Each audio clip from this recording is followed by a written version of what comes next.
नाम श्याम है, श्याम सुनार। मैं मराठी महानगर पेपर में काम करता हूँ, पत्रकार हूँ। आपकी बातों से मतलब मेरे पास शब्द नहीं है क्या बोलना, लेकिन ये मुझे लगता है कि भारत में हिंदू और मुस्लिम एक होने के लिए कुछ ना कुछ होना चाहिए, ऐसा मुझे लगता है। मैं करता आया हूँ 10-12 साल से, लेकिन आपके मुंह से मैं ये सुनना चाहता हूँ कि भारत में बस्ती में, मैं तो 40 गांव इस गांव में रहता था, मुंबई में रेजुलेटी के लिए आया हूँ। बस्ती बस्ती में जो हिंदू और मुस्लिम हैं, इनके दिल में अगर गलत फहमी है, और वो है भी सही मायने में कुछ हद तक है, तो वो दूर करने के लिए आपकी क्या सुझाव है कि हिंदू और मुस्लिम दोनों कम्युनिटी के लोग कैसे इकट्ठे आ सकते हैं? Brother asked a very good question. That what is the suggestion from me that how can we get the Hindus and Muslims on a common platform? How can we come together? The reply to this is, I have given a talk on similarities between Hinduism and Islam. I have given that talk in Bombay, I have given the talk in Chennai, I have given in other parts of India, and we find there that tens of thousands have attended. In Bombay about 20,000, in Chennai a similar number, and other parts of India. And many non-Muslims have attended, many Hindus have attended, thousands of them, and many of them told me that, Brother Zakir, there was a person, just a comment, that what I did not know about Hinduism in the past 40 years of my life, I have learned in the past 4 hours. I follow the guidance of the Quran of Surah Al-Imran chapter 3 verse 64, which says, Ta'alaw ila kalmatin sawa'in bainakum. Come to common terms as us and you. Which is the first term? Allah na'budu illallah. That we worship none but one God. What we realize, that I don't believe in interfaith dialogue. We say that Hinduism is the same, Islam is the same, Christianity is the same. This is just a gimmick. If I ask the Hindu Pandit, will you become a Muslim? He'll say no. If I ask the Muslim, will you become a Christian? He'll say no. If I ask the priest, will you become a Hindu? He'll say no. So what is same? It's not same. We have to agree that there are differences, but there are similarities also. Let us agree at least to follow the commonalities. What is different, keep it aside. So what I say, that take all the religious scriptures, whether it be the Bhagavad Gita, whether it be the Veda, the Upanishad, the Bible, the Quran, at least what is common, what is different, keep it aside, we can discuss some other time, but at least what is common, let us agree to follow it. And I've given the talk and I've showed so many similarities. So many. So you can refer to my video cassette.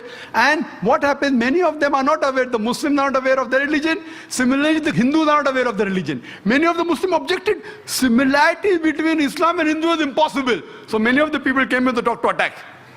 Rabbi, I'm bullying. What nonsense. Hindu and Muslim same. Ho hi nahi sakta hai. But when they heard the talk, they were shocked. Those who came to attack, they agreed with the talk. Similarly, many Hindus came. So what we realize, that what is common we should follow. And number one is Allah na'budu illallah, that we worship none but one God. That's the most common thing, and which you can give quotations. And we can give quotation from the Vedas, from the Bhagavad Gita. It is mentioned in the Chandogya Upanishad, chapter number 6, section number 2, verse number 1. Ekam evidityam, God is only one without a second. It's mentioned in the Shvetashvatara Upanishad, chapter number 6, verse number 9. Nachasya kasij, janita na chadipa. Of him, there are no Lord. He has got no parents. These are Sanskrit quotations. That means Almighty God has got no parents. He has got no Lord. Furthermore, if we analyze, it is mentioned in the Shvetashvatara Upanishad, chapter number 4, verse number 19. Natasti pratimasti. Of that God, there are no images. There is no pratima, there is no photograph, there is no idol, there is no image. Same thing in Yajurved, chapter number 32, verse number 3. Natasya pratimasti. Of that God, there are no images. So if you go back to your Vedas and your religious scriptures, it speaks about one God. So people many times are not aware of the scriptures. And when the question, just a couple of days back, I had given an interview to Star News. They asked me, Brother Zakir, what is your view regarding Vande Mataram? Can the Muslims say or not? I said, what do the Muslims say? I'll come to it afterwards. I'll first tell you what the Hindu scriptures say. He was shocked. What do I mean by that?